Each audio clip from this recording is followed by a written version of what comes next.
Hi, my name's Johnny. My spiritual journey will be an 8-part series. This is video 6, where I describe my bipolar manic episode and what I was going through at home after the job resignation and what I went through shortly afterwards at the airport. While at home, I was still in constant communication with one voice in my head, to which I referred to as God.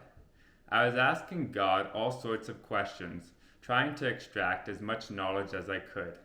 Questions about diet, questions about exercise, and eventually questions about religious articles. My wife at the time was Catholic, and we had all sorts of objects around the house.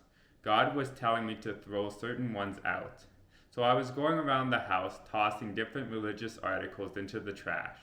My wife was not happy when I told her about this later on. Next, the mania got pretty intense. My mind was racing like it had never raced before. Through thought, I was sent these words to prove to God that I was still sane. I had to repeat these words in my head. I am a being of complete control of body, mind, and soul. I wrote down these words and took them with me as I was convinced that they were very important for my sanity going forward. I did not want to forget them.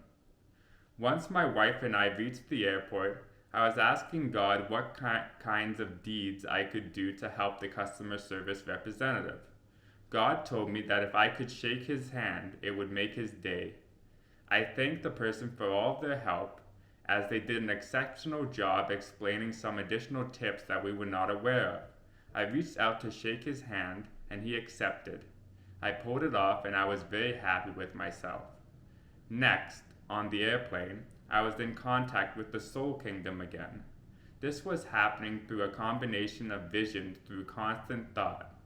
I was ranting about how planet Earth seemed to be lost, and was questioning what everyone else was doing with respect to the body and the mind. There was a lack of knowledge in terms of diet and exercise, and very few people meditate. I was broadcasting this sentiment to the whole of the Soul Kingdom.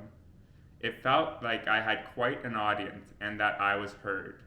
In the next video, I will talk about what happened in Vancouver, including a scare at our Airbnb and my first ever stay in a mental hospital. Much love.